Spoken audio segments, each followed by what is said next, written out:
Welcome to the Audiation in the Wild podcast with your hosts, Bo Talifer and Eric Rasmussen. Episode 26, Essential Functions. Okay, Eric, this is our third attempt at essential functions. Okay, so this topic's really interesting. I feel like once you have a handle on the essential functions and all the tonalities, it makes comparing them to each other a lot more interesting and fruitful. But the first thing we should talk about here is what's the difference between essential function and characteristic tones in a tonality, or characteristic tone pattern as it's listed in learning sequences of music, which is, I mean, it's cumbersome, but it is what it is. Yeah. So that's how I was first introduced when I was, in Dr. Gordon's classes. He talked about the essential, he talked about characteristic tone, and he didn't use the term essential function, and I'm not sure when he did, but it's one that I think is really valuable. But like if you're in something other than major and minor, because major and minor, if you just do tonic and dominant, you're there. You don't need anything else. So the essential function in major is dominant, I suppose, and minor the same. Although the subdominant plays a pretty heavy role. It'll really lock in that sound. Yes, it makes it even more objectively major and minor to have the subdominant function. So with the other tonalities, they're like, well, that's a major sounding tonic, and that's a minor sounding tonic, and all the other ones except Locrian. But what distinguishes minor from Dorian, or Dorian from Aeolian, or Phrygian? What are the functions around it? Well, the characteristic tone could be considered in Dorian, is this one. Yeah.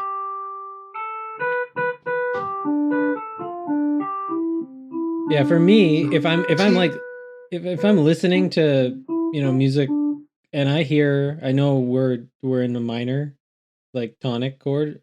As soon as I hear a minor tonic with a major 6 on top, it's done. I know we're in Dorian. Yeah. But in terms of subtonic is more more grounding. Sure. But you must include that essential function. So the characteristic tone would be T, but the T doesn't describe the function. And it's a tone, and a tonal pattern doesn't necessarily describe the function completely.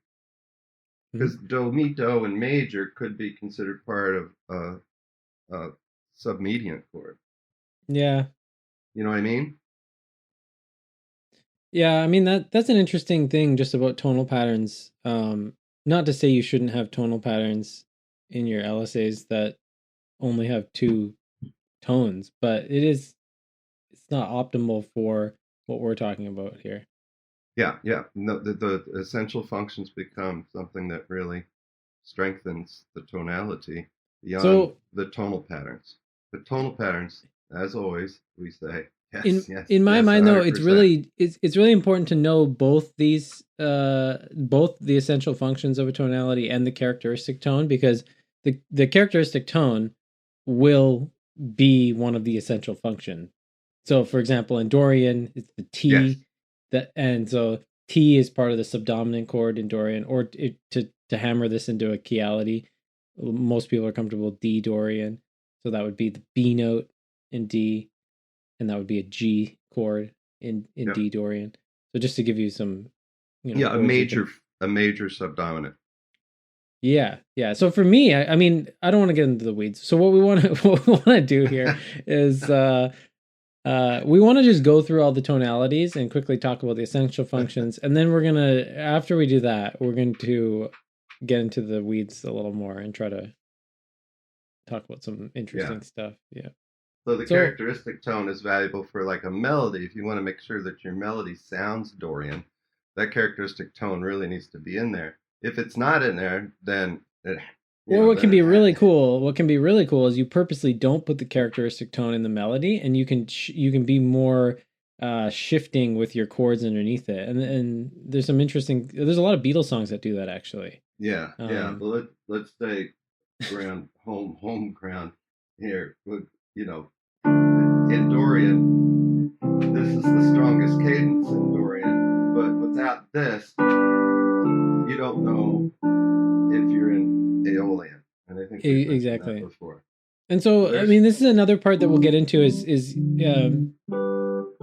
these essential functions make comparing the tonalities to each other much easier to do.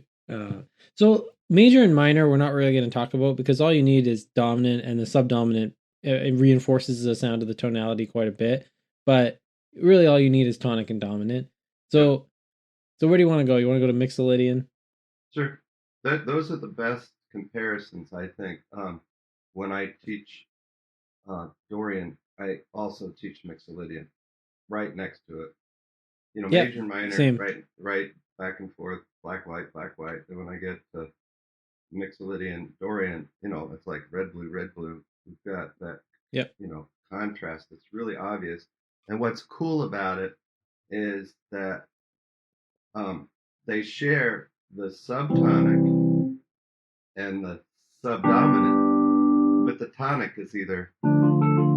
That's why the comparison is so great between the two. Because everything's the same except tonic. Can you play a couple things for us that illustrates that? So like play a song or play a melody and then transform it into Dorian and mix it.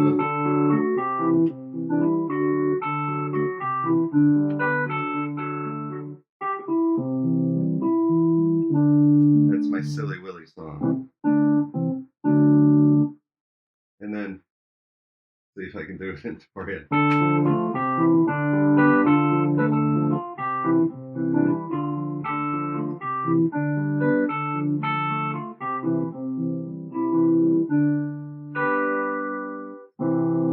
And then are you audiating? Re, fa, re. Or are you doing audiating?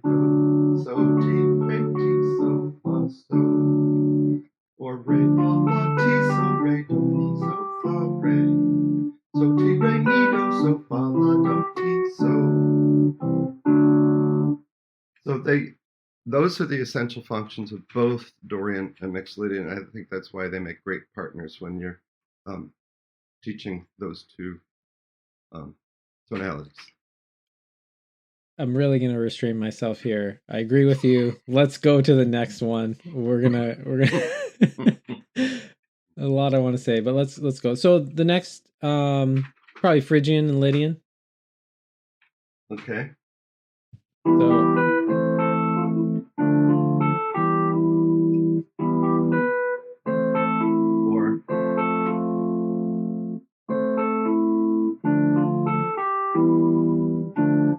So that's maybe the stronger cadence, but this. Yeah. So in Phrygian, the chord, the subtonic, is that what we're calling it? Yeah. I don't really. I mean, it's fine, but I guess you need something to pull like that.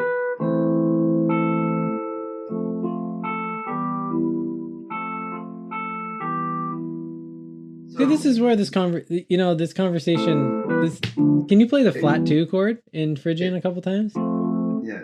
And then to the tonic. Yeah.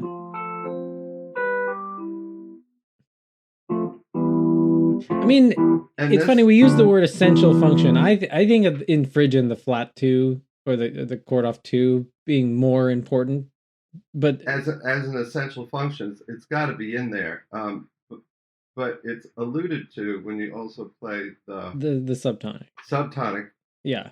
So it's still there. So here's where the characteristic tone. Yeah. Could be more important than necessarily the function, because as long as you have, there's no doubt that you're in Dorian, or you could do. So what we're saying here is in Phrygian, you need fa. So if the resting tone of Phrygian is mi, You need me, fa, me. You need a Yeah, chord that has fa in it. That's what we're getting absolutely. at. Yeah, yeah. That's where I think it's a little less. What's the word I used before? It becomes a little squishy where you can move to. Uh, Mhm. there's a word I like. Not elastic. Uh, Flexible. So yeah, yeah. So I agree. The subtonic is the four chord in Phrygian is very nice too, actually. Sure. It Um, just less essential, but it those are you gotta have the characteristic tone oh, I guess somewhere we skipped Aeolian. there. Yeah, we haven't done Aeolian yet, but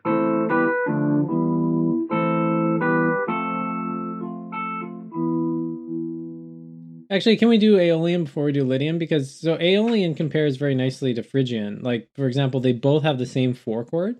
So I mean, they can be compared to each other in that light, but the subtonic chord is going to be different in both of them, and not a lot of people use the two chord in Aeolian.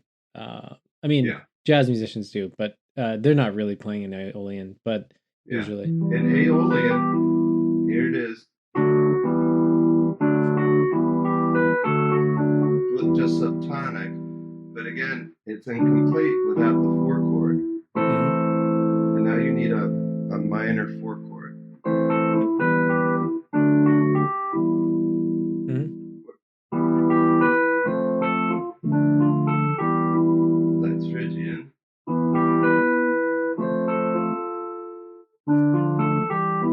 Phrygian.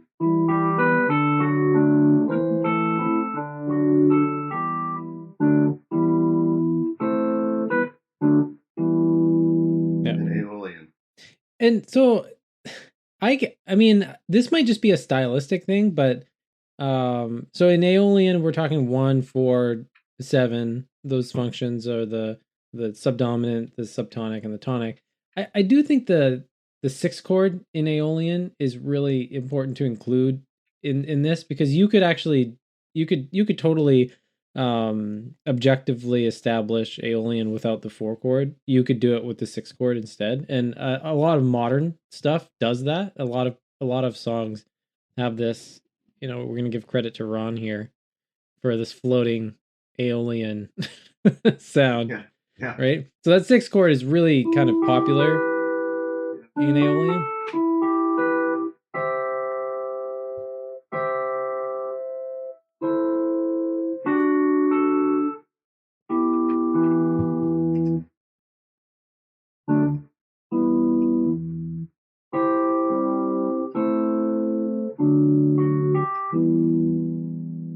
Yeah, I just don't have it a lot in my literature. I'm not denying that it's fairly prevalent.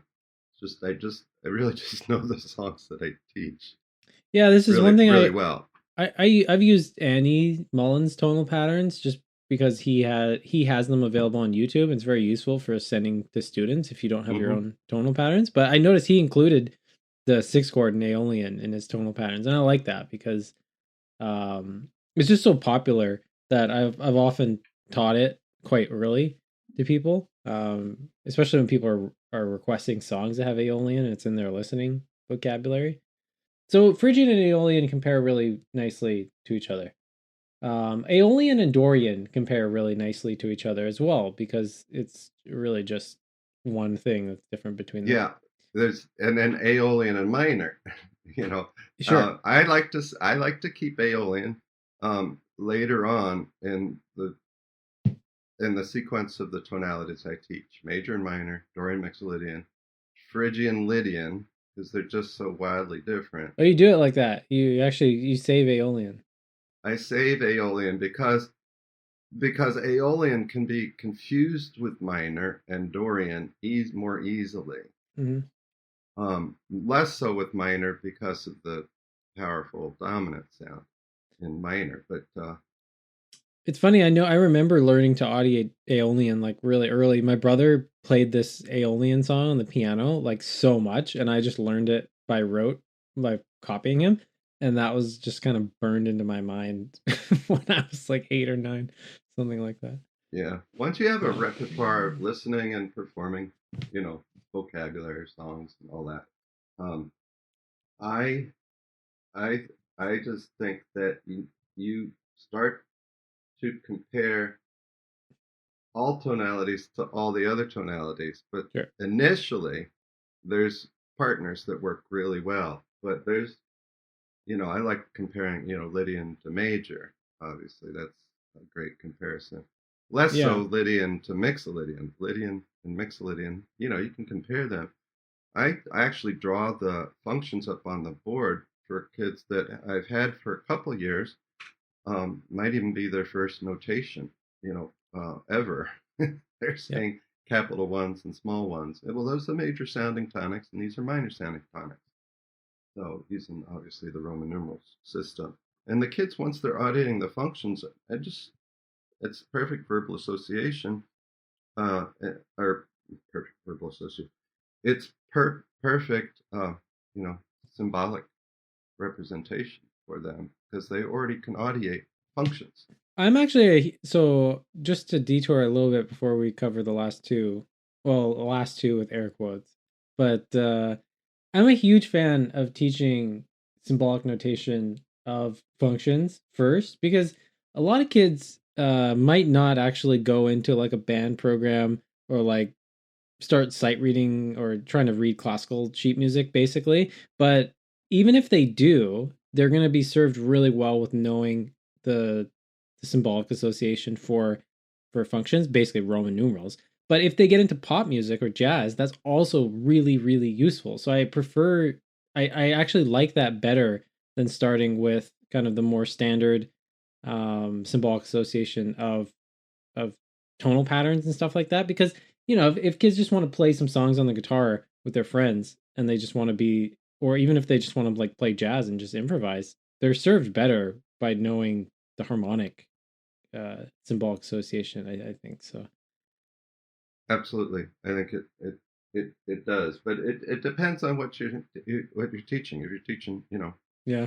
Chopin Polonaise, Yeah, I'm not sure. I'm not I'm not sure because I don't teach them what might be better. Although it can, like, so I have a student he does all the Royal Conservatory stuff, and he's not he'll play Chopin pieces, as he won't learn the whole thing, but we'll find a Chopin piece and play like 16 bars of it or something like that. And sometimes I just change the chords to make them easier to play, but we just use the functions. Yeah, And if he can really handle it, I'll put what's actually in the music. yeah, But he really just wants the melody and the functions anyway. yeah, sure. Um, and that's what Chopin was thinking. I feel like that's where a lot of people are led astray. You look at the notation for some of this stuff and it just seems insane. There's a crazy amount of tones and things missing from weird voicings, and Beethoven was thinking like 1 1 5, and so it's actually more faithful to what the composer is uh, doing in their mind. Okay, so we got to cover Lydian and Locrian, which is fun. So Lydian is very simple in terms of there's two chords that give it away. I mean, one is the tonic. So what's essential though is to establish that as tonic because this could be considered now Mixolydian, right? If you're just doing this, but you got to establish this as tonic. So Yeah, I mean this I don't happens a mind lot. throwing the five in there, but no 5/7, no dominant 7, but the 5.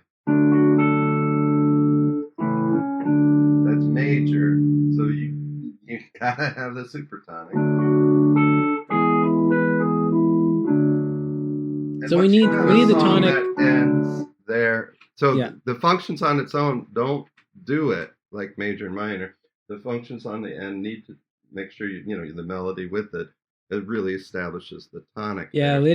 Lydian can be you got to be careful with Lydian because it's very easy to flip into another tonality. It's because so in Lydian we need the tonic and the supertonic, or if we're in C Lydian we need C major and D major.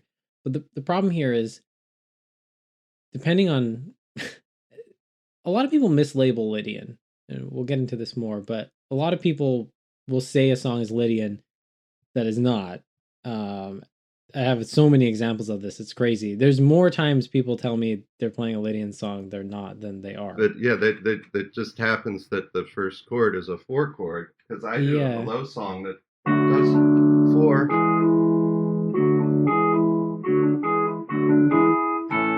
But it ends here. So sure, it's just delayed tonic in this hello song. What's funny though about this is like, okay, what if you had a piece of music that was like 10 minutes long and it was just like C chord, D chord, C chord, D chord, and then the very last bar was G. You know, you could think about that. You could think about that as being in C Lydian for 9 minutes and 99 seconds or 59 seconds. Or a Mixolydian. Yeah.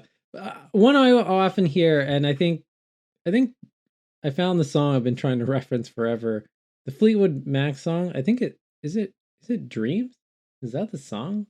It's off the Rumors album. I'm forgetting the name of the song. It just goes F chord to G chord the whole time, but it's in A minor. It's in Aeolian. It's not in Lydian. And this is one that's often, it's weird because if you try to analyze the songs by the function alone, which can't, you need to take a holistic view of when you're doing this. You have to look at the functions and the melody and the way the phrases are put together, because they're often in that song she's landing on the resting tone a lot in the melody in a way that makes it sound like Aeolian, not like Lydian. Yeah, right, for sure.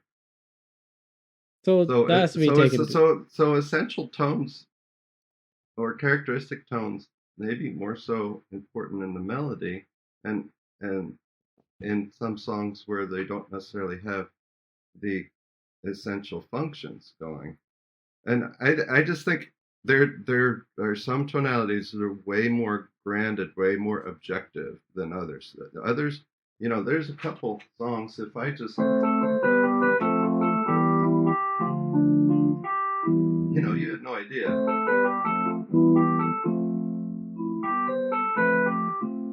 Right? You just don't know where I'm going to end. And the song doesn't necessarily give you what function should be. The function gives power to the melody. Yeah. I mean, I have some. Let's talk about Locrian before we get into other stuff. So Eric, you don't use Locrian. No. This isn't. It's not there's no true. shame here. The kids know I don't like it, so they tease me and they say, "Well, I want resting tone T." And I say, I don't know any songs with resting tone T. I can do Twinkle in T, and I do it. And they just think it's hilarious because I don't like it. I said, does that sound like it ends here? It sounds like it's going to end here. You can. So with Locrian, the way that you can compare Locrian to Phrygian, depending on the melody, it'll work. And I think with Locrian,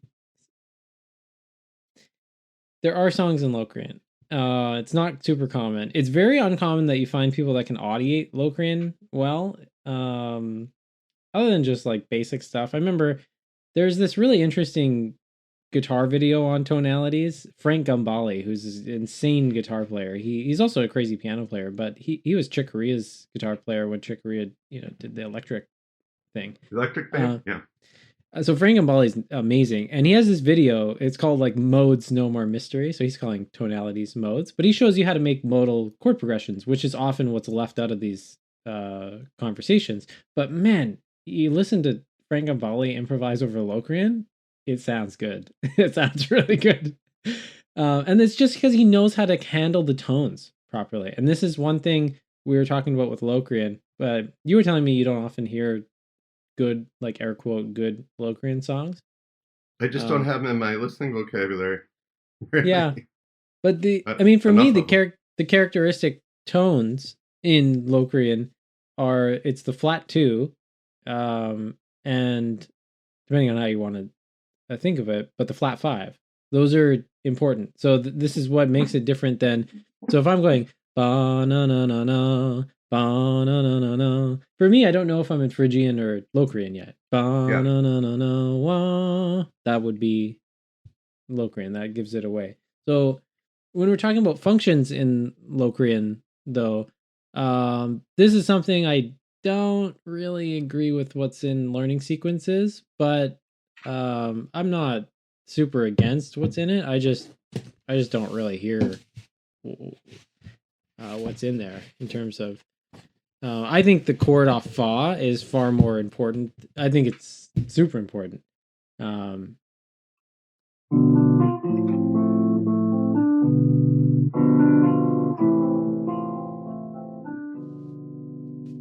because what do we got in here? Remember, I was doing some Locrian like composing a while ago, and I found that fa chord is actually really nice. Because in here it's tonic, subtonic, and mediant. I don't agree with the mediant. I don't think.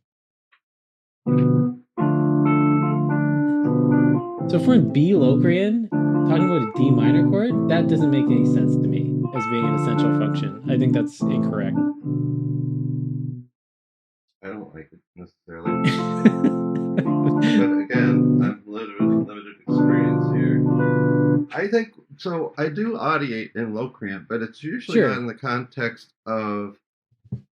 It's usually not in the context of where I'm in the tonality. It's a beautiful sound um, over particular chords that I like to, you know, play around with, like to make it a Locrian sound over top of a dominant chord, but like a Locrian sound over top of E. So if I do an E7,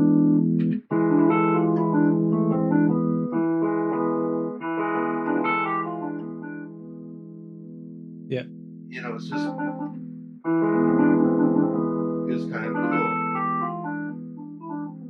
And this, you can add the other You have like a secondary other tone. Locrian. Yeah, like you're, but it's kind of two-headed. You're either audiating two tonalities at the same time, or you're just audiating um, extra tones on top of an established function, and that's where Locrian comes in to me as a valuable, oral Sure. vocabulary to have.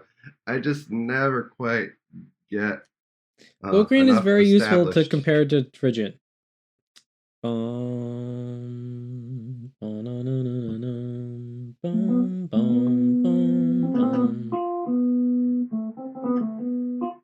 Yeah, it's really important to play around with that. I don't know what you want to say it. I think of as flat 2 and flat 7, and play Yep. around the tonic and keep establishing the tonic, and then you jump Yep. into the flat 5. So Supertonic and subtonic. yeah, okay, we covered the basic tonalities. Now let's get into the weeds a little bit. So the first thing I'd like to say is that and I've been riding this hobby horse more recently. There's not really a reason why these tonalities are the only tonalities, and I don't blame Gordon or think I have no idea what he thought about this, but in my mind, like take melodic minor for example.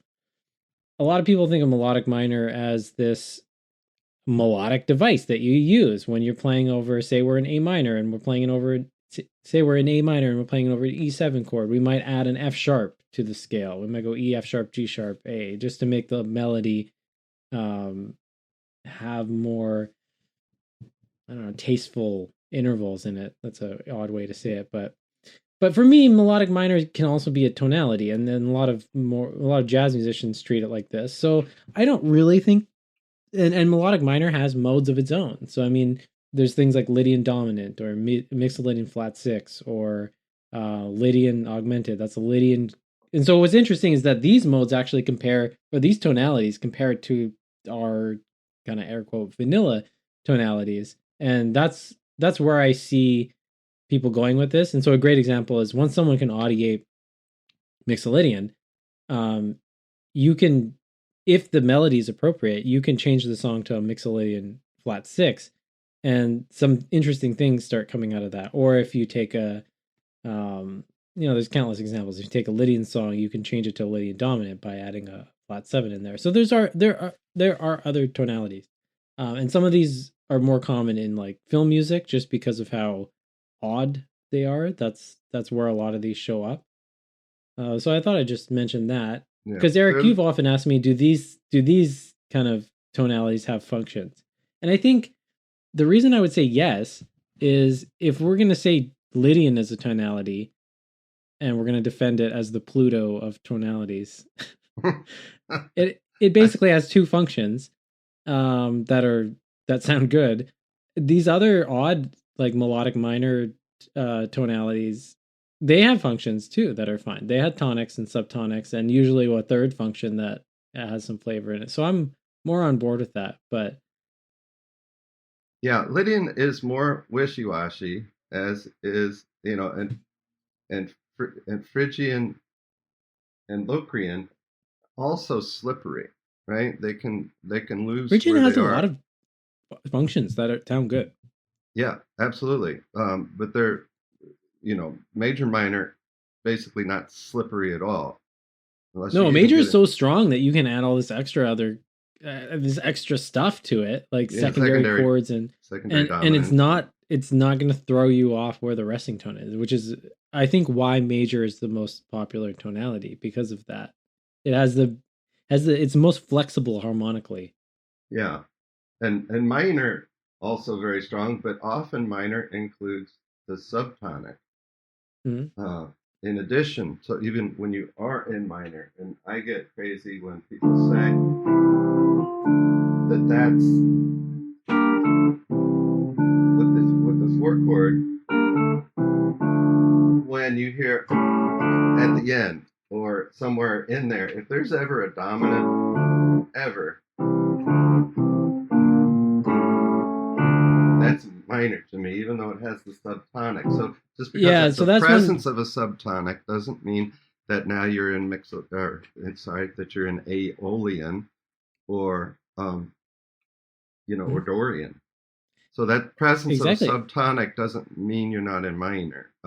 That's one thing that I've seen people misrepresent in blogs. And I mean, this is where things get very interesting in terms of, depends how you want to say this. I never really liked the phrase borrowing or modal interchange, taking functions from other tonalities, because to me, if we're in C major and you play a B flat major chord, I don't really care about Mixolydian. There's not really a reason for me to start thinking Mixolydian. It's just a B flat chord in the key of C major, and this is where eventually this goes. Is say you're in A minor, there are just all these functions available. You don't necessarily need to think I'm in Dorian, I'm in whatever. There's just all these functions available. In A minor, if we play a B flat chord, yeah, we could think Phrygian and we could think that they came from Phrygian, but it's not really necessary. Like, subtonic, okay, we play a G chord in the key of A minor. Do we really have to be, you don't really have to be ruling it out. And the reason for thinking like this is that eventually there are songs that have, they're going to have things. Yeah. The only way to properly label them would be, okay, now we're in Aeolian, now we're in minor, and now we're in Dorian. It just gets silly. It's just, no, we're in a minor tonality, but it's just all over the place. You could think of it as just expanded functions, because you're retaining the same resting tone throughout the whole song. Now, if that A minor B flat keeps coming back and there's a whole section of it, then I am in Phrygian. But to switch up when it's these really short transitional phrases or really short, they used to call them periodic key cells or something like that. We used to have names for these things that, you're not quite establishing tonality strongly enough to get away from where you were, because you're going right back to where you were. Or there's, modulations that do occur and last for a few measures long enough that it absolutely does get anchored. But the way you're talking about, when you have frequent chord changes, as in most jazz tunes, you're suggesting that these chords um, aren't necessarily part of a separate tonality. Now you're going to switch your mindset. All you are doing is using your background knowledge in the background. I think like your understanding of Phrygian to add to this, but it's not borrowed. It's just changing the landscape by a little bit. You're not moving from state to state. You now Yeah, yeah, because to just me, got a like, cactus it in reminds Pennsylvania me all of of a the other sudden. tonality. It definitely does. If we're in A minor, I don't harmonic minor or whatever, and you play B flat or B flat major 7, I'm definitely thinking like, okay, that's kind of like something you do in Phrygian. But this is again one of the reasons why at a certain point I prefer the pitch letters for this, because the pitch letters allow you more easily to think of two things at once. So if I'm in A minor, I know what all the progressions in A minor and all the tonalities are like. Mhm. I don't have to really be worrying about. So for example, if I'm in A minor and the resting tone is La, right, and you do a bunch of Aeolian and harmonic minor progressions, if all of a sudden you play B flat, I can use the pitch letters for B flat major, knowing that those are the Yeah, B same. flat. Yeah, And but if then you I've just gone to the four chord. That's all I've done, mm, and it's easy to go back to A minor. mm. But one of the reasons I'm not a fan of using movable do with a La bass minor, like till the end of time, is that in this situation where I'm in A minor, and let's say you want to use like a major 4 chord and then the flat 2 chord or the supertonic, um, the syllables all have to change to work around that, or you have to chromatically alter syllables. And in my mind, Yeah, why not just learn all these essential functions over every pitch letter, and then you can think in yeah about two things at the same time. And I when think you're advanced enough and you've audiated all these tonalities, you got a lot of different, right? A lot of different resting tones and functions for all the tonalities, and you've mm, done that enough. When you start to add, um, I call it extended functions. They're just yep. extended functions within the same tonality, or you know, it can be borrowed, but you're not changing the resting tone to borrow it from. Does that Yeah, make sense? yeah, exactly. Yeah, you're not changing the yeah. I mean, in terms of teaching a student how to do this, once they're at the point where it's appropriate to teach them the pitch letters, it becomes very simple. You just teach them a bunch of songs in the same keyality, and then once they know a bunch of Phrygian songs in C, a bunch of Aeolian songs in C, a bunch of Dorian songs in C, a bunch of whatever songs in C, then you just start introducing songs that air quote have these borrowed or extended functions, and they will just naturally be reminded of the other tonality. It's not even something you have to intensely coach them into. It's just obvious.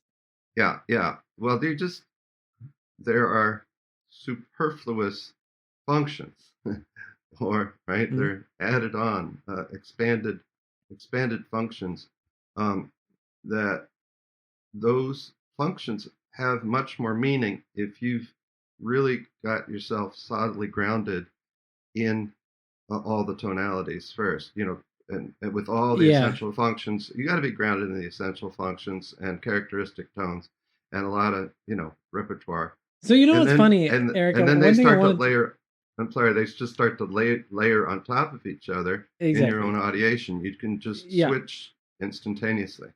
It's cool. It's really cool too when you can actually at will change your mind where the resting tone is by just you can hear something and no actual music, no different music has entered your mind. You can just at will change where the how you hear it. It's really cool. Uh-huh.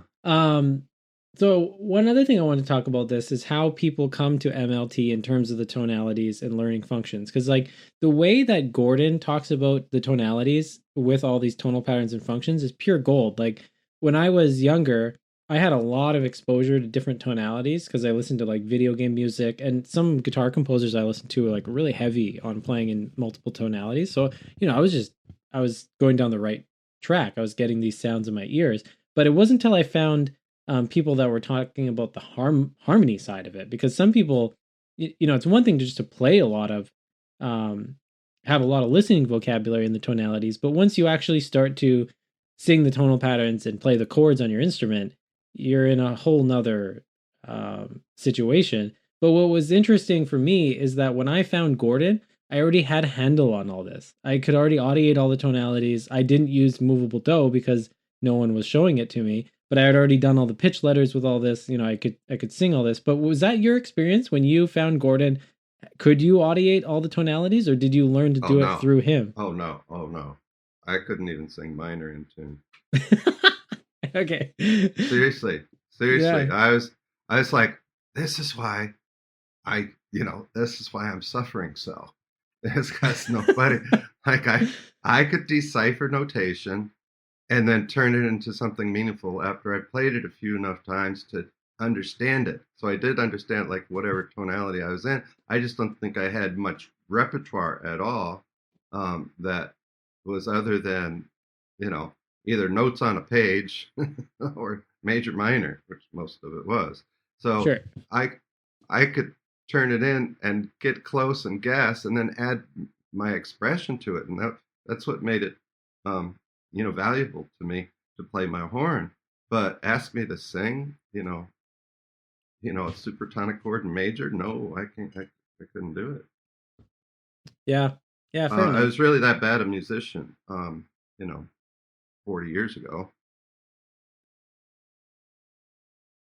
Yeah. I remember when I found Gordon's book. I've talked about this before on the podcast, but a lot of it just clicked with me because I had already figured much of this out. In terms of what I had some idea of what audiation was. I didn't have obviously it anywhere near as fleshed out. I didn't know about stages. I kind of knew about some of the stages. I could tell when I could recall stuff, or I could tell, like, I could tell when I would listen to jazz albums, and I could tell when I could audiate while listening. Because you tend to enjoy things you can audiate versus just being thrown into the deep end of just total acculturation, having no idea what's going on. Which is interesting. You can have that experience as an adult.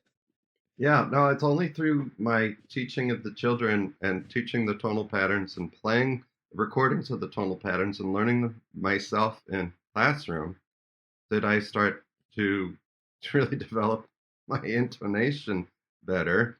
Although I wasn't bad, because of all the listening repertoire I had. I listened growing up with all kinds of classical symphonic music, and Yeah, and yeah, in bands, we played a lot of great jazz standards and Beatles tunes and all kinds of stuff all through high school. And I could always play or guess enough and then make it satisfactory about the third time I went through. My sight reading skills were, push the button and guess really closely because I had muscle memory, I suppose, sure. you know. But I certainly wasn't notationally audiating. So like, um, yeah, that's my experience. So only when I started teaching the tonal patterns did I start to recognize functions, how much better improviser I was. Uh, Yeah. After 5 years of teaching tonal patterns and This has happened with me. just major and minor, not even Oh don't even yeah. Oh include the yeah. other ones. Yeah, sure. I mean, I had um I had a guitar student who's in high school, and great guitarist, intellectually like very smart. Like I've no doubt this kid's IQ is quite high, and I haven't given him a music aptitude test, but he's quite strong musically. I just hammered him for like a year straight with 1, 4, and 5, and he won the jazz guitar award at the festival in the school system here in Vancouver. And that's all I did with him. I didn't teach him anything else. It was just like every lesson, let's improvise 1, 4, 5, just boom, boom, boom, boom, boom, and that was enough to get his ears, kind of Yep, upgraded. yep, Yeah. Um, yeah. So I mean, from knowing about how this harmonic learning sequence stuff works and just Gordon's ideas, I've definitely been able to, like, we were talking about this before I started the podcast. A couple of years ago, I could audiate tritone subs when I was like playing the chords, but it was very clunky. But now I'm starting to like actually just spontaneously improvise lines that have the tritone subs in them not in a forced way. Like it actually sounds good. It doesn't just feel like I'm trying to like put a tritone sub on something to like work on it. Now it's just coming out. And I think who knows? I mean, that could have happened, but I think it's definitely been accelerated from knowing about, just singing some tonal patterns, and I would even say more so, Eric, the harmonic learning sequence stuff. I wish Hmm. I wish the MLT community had Yeah. or has accepted it more, because I mean, some of the stuff we always talk about on this podcast, like the yes no game, and playing songs with the same functions with different harmonic rhythms, or in different orders, which I mean Gordon does talk about that, to give him credit. But just talking to you more about the harmonic learning sequence stuff, there's no doubt in my mind that my own just playing has Yeah. gone up from doing that. Yeah. Yeah. Shout out to one of our listeners made posted a comment on the website on the podcast. It's just, she says that, Eric's harmonic learning sequence is genius. It's like, thank you for the comment. And if everybody would please, we'd like to hear from you. Rate and do that so the podcast can become more available to folks who are looking for it. But it came from the kids, so that's where the genius was. I was just listening to the kids. But for me, it just became obvious that there was something missing after the tonal patterns had, been established so well, that the kids weren't ready to improvise as easily as if they also had, um, the tonal patterns and the functions together. And I was trying to get the kids Oh to, yeah, yeah. to improvise and create. So I've taught ukulele, guitar, and piano full time for the past. This is the 5th year now. I've taught before that, but now it's full time. And the students, I have kind of a random curriculum. I've tried to have stabilized curriculum, and every student does this, but it's a nightmare. It just doesn't work one on one, because kids request songs, right? So why not just teach them the songs that they've listened to a million times on their instrument, because they're going to learn it faster. So I'm very loosey goosey in terms of that. But one thing I have noticed is that the students that are I often have students that will want to learn melodies early, and I think that is good. They should be learning how to play melodies on their instrument and that they can sing. But some students are quite resistant to playing chords because the chords don't sound like a song. Do you know what I mean? Like when they play the Mm-hmm. melody, it's like, oh, hot damn, like this is a song I can show Yeah, someone. But when yeah, they play the chords, they don't really hear the song inside the chords. And I can teach them to sing while they play the guitar, the piano, the ukulele, of course, and that works. But some kids just gravitate more to playing the chords, as they'll just enjoy it and tolerate it more. And man, they take off so much faster in like over the course of a year or two than the kids that are kind of resistant to that and will only play melodies. And when I mean resistant, I mean like I'm trying to get them to enjoy the lesson. I don't want to force them to play chords if they're hating it. But it really is crazy. Like I have this one student who he's been taking lessons with me for 4 years. And yeah, I mean, he has like music on iTunes. Like he's just recording stuff like crazy. And all we do in class is I show him chords on the piano and he writes songs. Like that's the lesson. But man, like that's what I'm just going to bat for the harmonic learning sequence stuff, because these kids that I teach how to play chords by rote, like we're basically doing the harmonic learning sequence stuff by rote on an instrument. They just go nuts. Like I don't even teach them tonal patterns, and they're just like boom. yeah. Their musicianship just goes through the roof. And singing the roots along with the functions, Yeah, we do that. and Oh then the yeah, my melody, my students and know if they then can't sing what they play, they're in trouble. yeah, yeah, and then uh, the melody along with the functions, and then yeah, record the functions and sing the melody. This is in one respect. This is one your work and the harmonic learning sequence stuff has actually made me come around to the ukulele more than I used to. I used to be not a big fan of ukulele because I'm a guitarist, so like, well, it's a worse guitar. But one of the things I like about the ukulele now is it's easier for kids to play chords at a younger age, and you can do it on a guitar, but they have to avoid hitting some of the bigger strings. If I get a student that's young enough and they want to play guitar, I'm more inclined to just tell the parent, like, let's just teach them ukulele for a couple of years and see how they go Well, with there's this. a fairly significant wave of music teachers that I see that are Mhm. using ukuleles in the classroom. In fact, Yeah. um, a, a, a bunch of, Jill Facebook, Reese has a really good YouTube channel for ukulele play-alongs. Robin Geidelhausen also, and congratulations to her if she's listening. She's got two two baby two little baby twins Yeah. just popped out last week or so. Oh, well, congratulations. That's amazing. But she's a huge ukulele fan. But yeah, I think harmonic learning sequence on ukulele, holy smokes, that could be really powerful because the chords are easy to play. They're very simple to play. That'd be cool. I've thought about, and we'll tie this into essential functions here, but it'd be cool to make an instrument, and I think that there is something like this. Maybe you know the name of it, but it's basically an instrument that can play chords by just it'll just play functions. Like so, what I'm thinking is like we make an instrument. Yeah, the auto harp. But we could make like an electronic version of this where it's just like it just shows a Roman numeral, and when the kid presses the button, it plays that chord. And man, like that would work so well with the harmonic learning sequence stuff. Here's where I'd start begging for money again. Give me $10,000, I'll have an app for you. I think app development's more in the 50 range, isn't it? Maybe it's getting cheaper. I don't know. I'll throw in some of my own. No, it probably is a lot more expensive than that. But something basic to get going, and then. Okay, what I think we need to do, we need to crowdsource money for this app. We need an app that you put a playlist from iTunes or Spotify in or whatever Google Play, and it will automatically organize everything in the songs according to MLT principles. It'll show you what songs have what kind of how far down the rhythm sequence they are, how far down the tonal sequence they are, what functions they have, what kind of tonalities. It'll be so useful because you could before you start teaching a student, you could just tell the parent like, okay, make me a playlist of 50 songs that this kid likes to listen to. And then the computer would analyze it and organize it for you. And then you could start teaching the student their own curriculum based off of what they like. I mean, that'd be this is what I'm trying to do, but I do a very poor version of it because I can't analyze all these songs. That would be a 10-year project. Oh my God.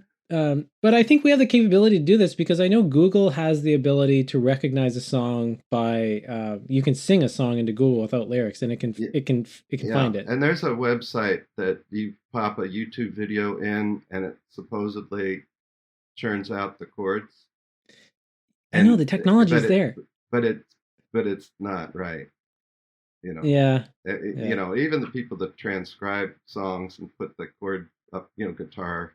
ultimateguitartabs.com that. I always say this to my students because I never I pretty much never find tabs for my students. I'm always just figuring it out by ear in the lesson, and then I tell my students, I'm like, I should probably be putting this online for someone because some of these are so bad. But they'll just do the lyrics and they'll put the functions on top, A7, D minor, whatever it is, F, on top of the lyrics.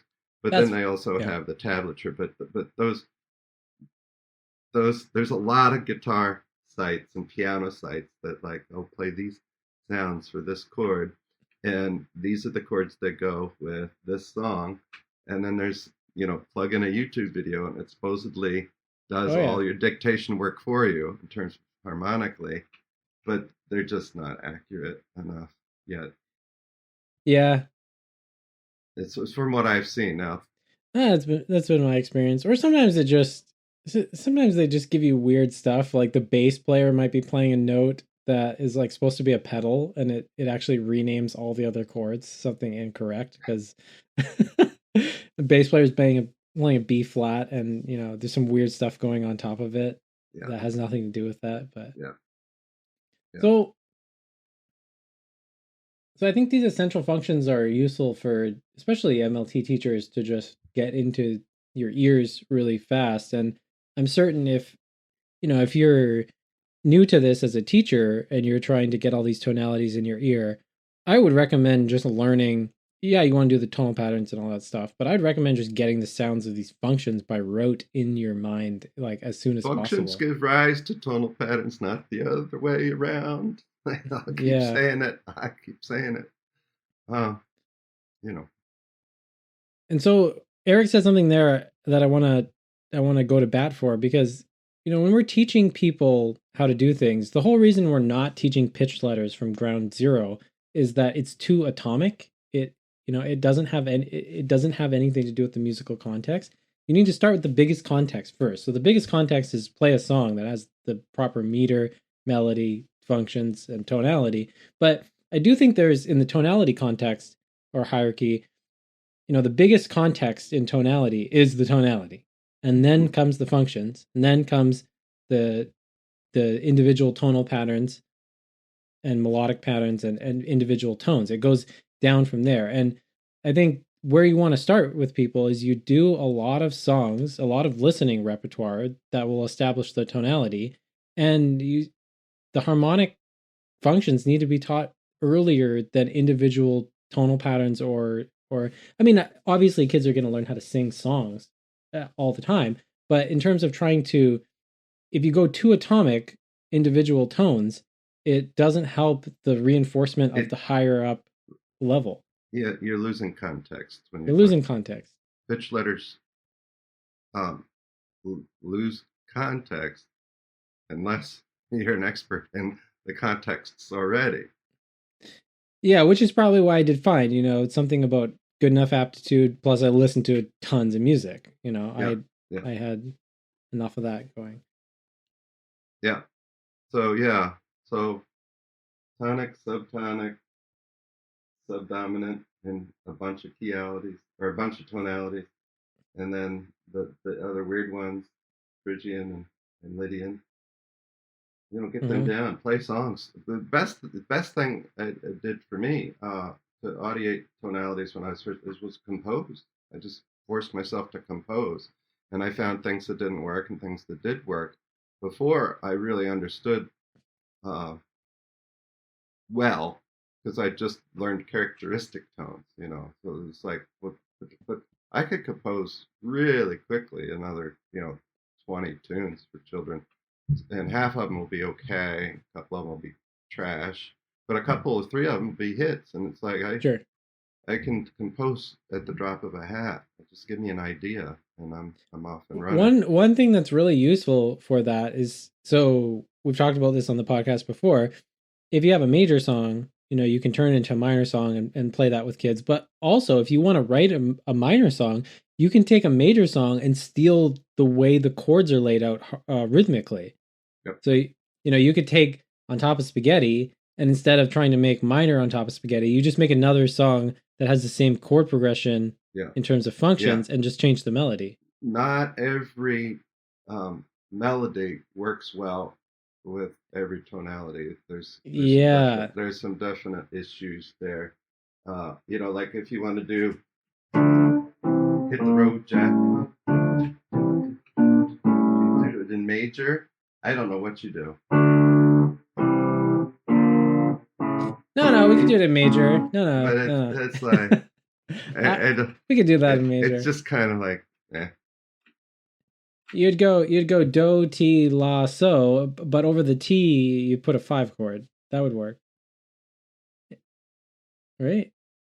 Yeah, I suppose. But it just loses all its character. Yeah, it loses something.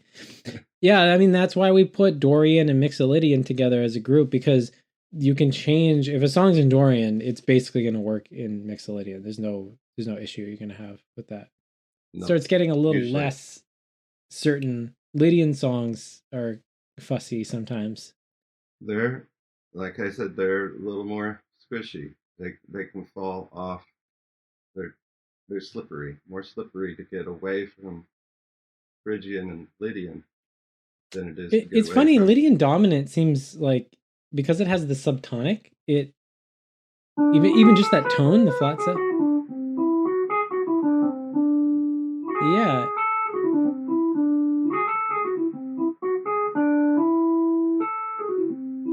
That's cool. Does that make sense to you as a tonality? It's like, I totally get it.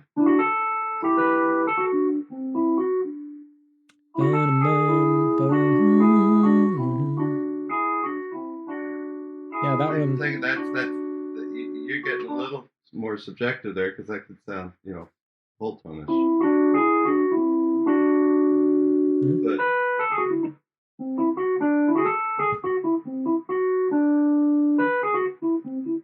you just got to keep establishing, you know, the objectivity of the tonality, because there could be, it could be that, it could be Mixolydian, it could be Lydian, you know, which one?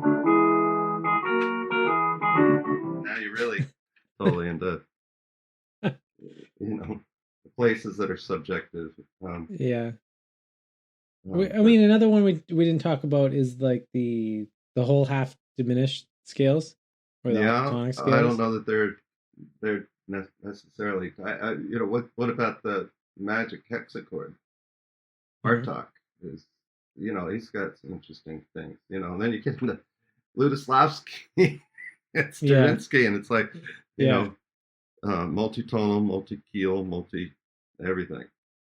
It'd be useful in some of that kind of music, like in Stravinsky's music or like Schoenberg, if they just like once in a while were like, this is the resting tone, just so you know. According to him, But right? as soon as you start doing that, like composers are gonna jump in and have songs where the resting tone changes every, every beat. Like there's I have no doubt that stuff like that is Well, that's, going on and would happen more. you know, Coltrane, giant steps. 2 5 2 5 2 5 2 5 2 5 2 5 1. How many Yeah, I guess different? it depends how you hear it. I mean, I know people that don't hear that as leaving. Like they always hear just the original resting tone of the tune as being So pinned super down. duper expanded functions. Yeah, yeah, and we've talked about this a lot on the podcast because this is largely a podcast about harmony, also MLT, but harmony is that eventually you just learn all the functions. I mean, off of every, so you choose a note, C, you learn to hear every other chord in relation to that. Yeah, that's the Rand Um, Blake. it's the Rand-Blake method, which it's just cool. I mean, there's some functions that show up that are surprisingly common. I think I mentioned this last time we tried to record this, but in like A minor, F minor shows up a lot. It's everywhere. Everyone's doing it. The bebop guys are doing it. John Williams is on Yeah. it. It's now in pop music. Like, but that progression is not covered in. I haven't seen it in any MLT literature, and it's also not covered in just vanilla functions. We're trying to just get major, minor, Dorian, Mixolydian to people to audiate. Yeah. I mean, hopefully one day as a culture we upgrade. Like, how you can't leave a certain grade without knowing your, basic addition? Like, you shouldn't be able to, like, it should be considered borderline cruelty to leave a certain grade without being able to audiate like 1 4 5 properly.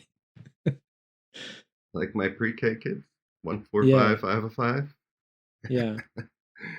I mean, who knows, Eric? If I had been or in your resting class, I tones. mean, we have I no don't idea know. where I could be, right? This Because pre-K, these pre-K kids, they're so funny yesterday. And there's one girl that's just like bored with double dominant now because she's just shrugs. She doesn't call it out anymore. Just like lets the other kids. oh yeah.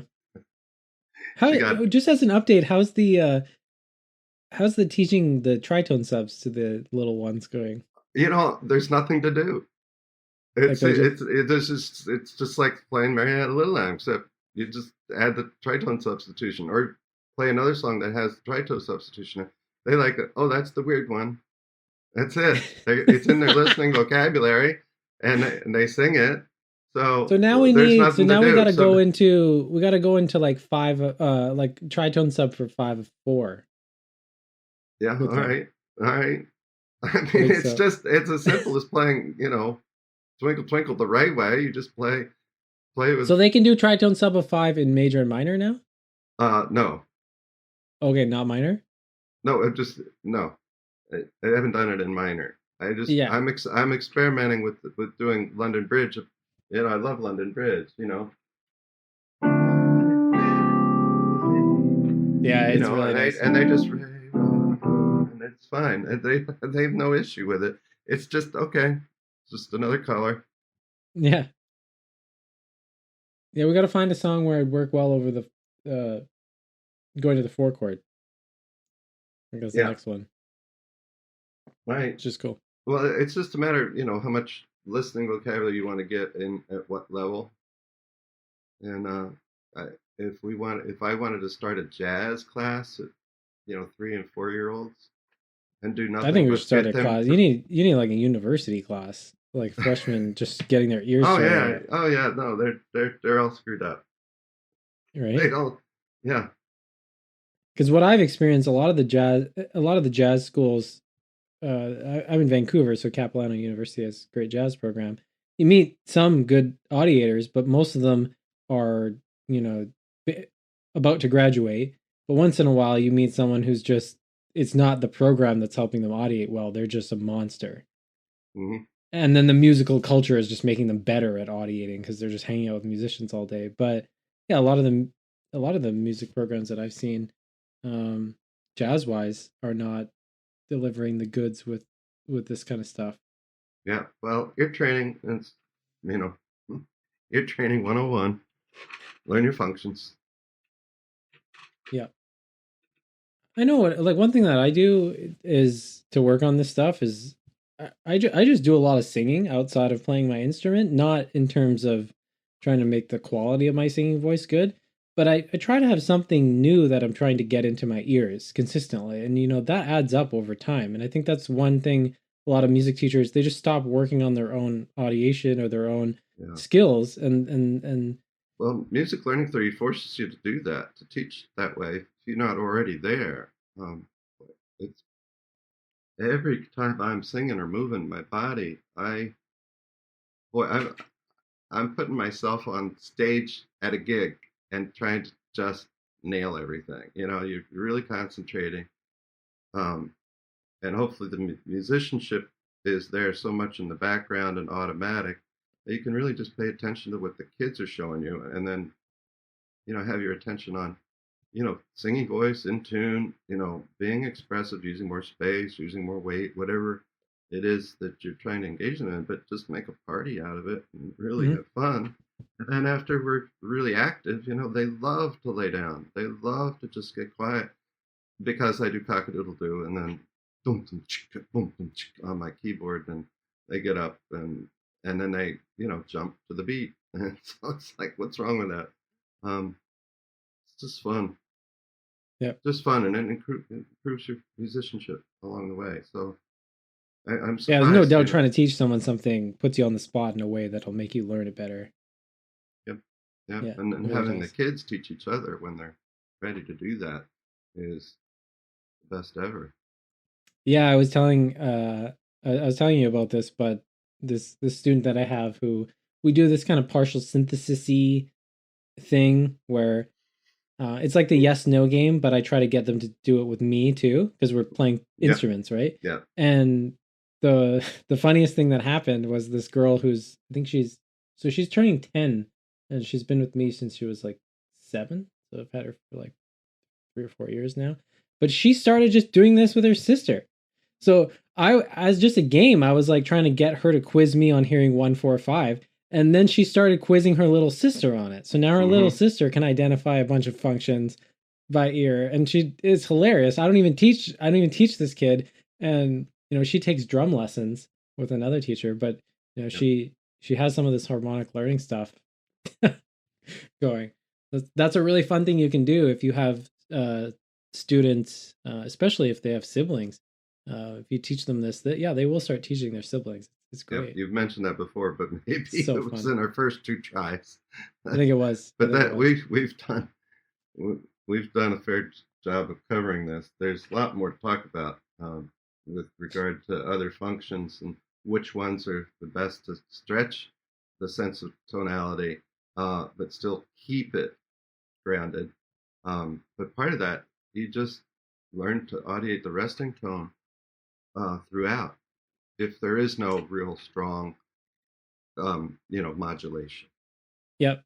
Well, one thing we didn't talk about this episode much, but so we have all these tonalities, and you only have so much time in class. Would you rather have a student be able to audiate all the tonalities or audiate a ton of functions in just major and minor? Yeah, well, I want Dorian Mixolydian thrown in there at least, but Sure. just because there's the more tonalities, the better.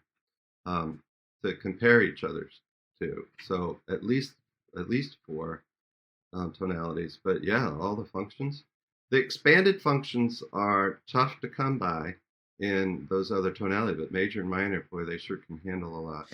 Yeah, that's why I say this, because if you look at this through like an MLT, like capital curriculum lens, then it's like, of course we need all the tonalities. But if you look at it more in terms of just practical skills that the students would want, um, it's Yep. really useful to know those extended functions in And major and minor. and here's the thing that I haven't really spoken to you about, but this is a whole large can of worms or episode, is what is our purpose as MLT in terms of preserving, I was going to say preserving culture, right? So how Uh-huh. many Dorian and Mixolydian tunes really are there out there in the wild? Not near as many, but certainly more than Locrian, certainly more than Lydian, like that. And there's so many great tunes that I want kids to know. Uh, Mhm. that preserves culture and all these different tonalities.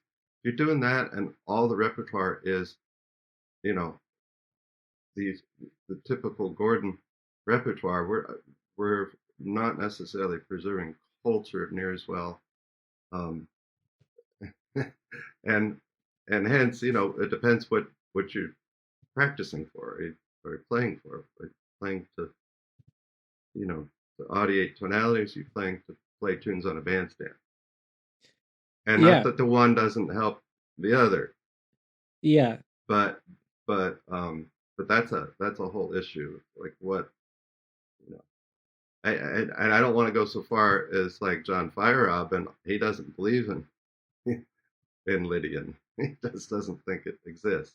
Um, yeah. and he I'd like thought, to. I've never and he, I've never heard him defend that, but I would like to, because in my mind. here's how I think he would defend it, or what I thought would be the most likely scenario for him.